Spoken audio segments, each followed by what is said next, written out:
Βρίσκομαι στην Πορτογαλία και αυτές εδώ είναι οι νέες προσθήκες στη μεγάλη οικογένεια των E-Clutch μοτοσυκλετών της Honda, η οποία ολοένα και μεγαλώνει και θα συνεχίσει να μεγαλώνει. Στο τέλος θα έχουμε από μία έκδοση με αυτόματη διαχείριση του συμπλέχτη για κάθε ένα μοντέλο στη μεγάλη γάμα της Honda.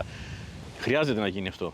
Είναι πολύ σημαντικό, διότι χρειαζόμαστε και νέο αίμα στη μοτοσυκλέτα. Χρειαζόμαστε να έρθουν καινούργιοι άνθρωποι, γιατί στο τέλος θα καταλήξουμε να φτιάχνονται μοτοσυκλέτες μόνο για την Ασία, τη Βραζιλία, τη Λατινική Αμερική και προσέξτε και την Αφρική, που είναι η νέα γη της επαγγελίας και ήδη σφάζονται οι εταιρείες για το ποιος θα κυριαρχήσει εκεί πέρα.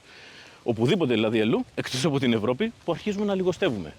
Έρχονται νέοι άνθρωποι στη μοτοσυκλέτα, νέοι άνθρωποι οι οποίοι έχουν αρχίσει να οδηγούν αυτοκίνητο σε μεγάλη ηλικία και ξαφνικά μπαίνουν και στο χώρο της μοτοσυκλέτας. Είτε από τα σκούτερ είτε κατευθείαν στη μοτοσυκλέτα. Αλλά έχουν μάθει κατευθείαν να οδηγούν ένα αυτόματο αυτοκίνητο. Και πλέον θέλουν κάτι αντίστοιχο και στη μοτοσυκλέτα. Δεν είναι κακό, είναι πολύ καλό, γιατί αυτό θα δώσει σε όλους εμάς τους υπόλοιπους που δεν θέλουμε τα αυτόματα για οποιοδήποτε λόγο περισσότερες ευκαιρίες να έχουμε αυτό που θα ζητήσουμε από τις εταιρείες οι οποίες θα συνεχίσουν να ασχολούνται με το ευρωπαϊκό κοινό. Πάμε ευθύς αμέσως να δούμε τι καινούριο έχει φέρει η Honda συγκριτικά με το προηγούμενο E-Clutch και πώς το προσάρμοσε σε αυτές εδώ τις μοτοσυκλέτες.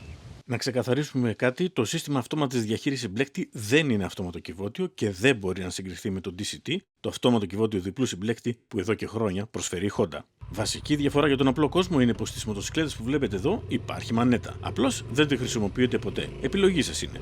Απενεργοποιώντας μάλιστα το σύστημα της αυτόματης διαχείρισης, η μοτοσυκλέτα συμπεριφέρεται ακριβώς το ίδιο με τη συμβατική έκδοση.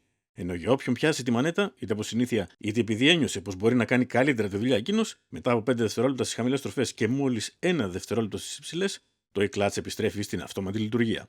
Στο χώμα είναι που ο μέσος αναβάτης θα καταλάβει την πραγματική συνεισφορά της αυτόματης διαχείρισης του μπλέκτη, ιδιαίτερα σε πιο τεχνικά κομμάτια ή σε συνθήκες χαμηλής πρόσφυσης.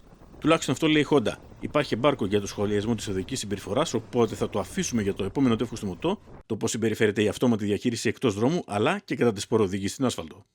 Θυμίζω πως ο κινητήρας σε Transalp και Hornet είναι κοινός, ένας δικύλινο δροσυγρόπιστος σε σειρά με στρόφαλο 270 μοιρών για καλύτερη απόκριση και απόδοση 90 ύπων στις 9.500 στροφές με 7,7 χιλιογραμμόμετρα ροπής στις 7.250 στροφές. Μία αλλαγή που έρχεται στα νέα μοντέλα είναι η εκτεταμένη χρήση ανακυκλωμένου πλαστικού σε όλο το fairing, ακολουθώντας την αλλαγή στη ζελατίνα από βιοδιασπόμενο υλικό που είδαμε φέτος και στα υπόλοιπα μοντέλα. Ρώτησα τους Ιάπωνες τι εισέπραξαν από την πρώτη χρονιά εφαρμογής του συστήματος στις μεσαίες street μοτοσυκλέτες και οι βασικές παρατηρήσεις που είχαν δεχθεί ήταν η τοποθέτηση του συστήματος και το συμπλεχτάρισμα στην εκκίνηση. Θα απαντήσω μόνο για το πρώτο, προς το παρόν, καθώς πρόσθεσαν γρανάζια στο σύστημα και το μετέφεραν 50 χιλιοστά εμπρός.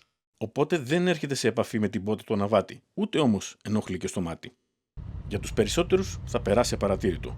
Με το σύστημα αυτό, η Honda αναφέρει πως αυξάνεται και η διάρκεια ζωής του συμπλέχτη, οπότε για όποιον θέλει να ξεκινήσει να εργάζεται στη διανομή, τα νέα Transalp και Hornet θα είναι πιο κοντά σε αυτό που έχει συνηθίσει από τα νέα παπιά με τα εξατάχυτα κυβότια και το συμπλέχτη, μιλώντας πάντα με βάση τη χρήση και όχι το κόστος. Αναλυτικά στο μοτό, πολύ σύντομα όπου θα απαντήσουμε και για τη σπορχρήση του E-Clutch.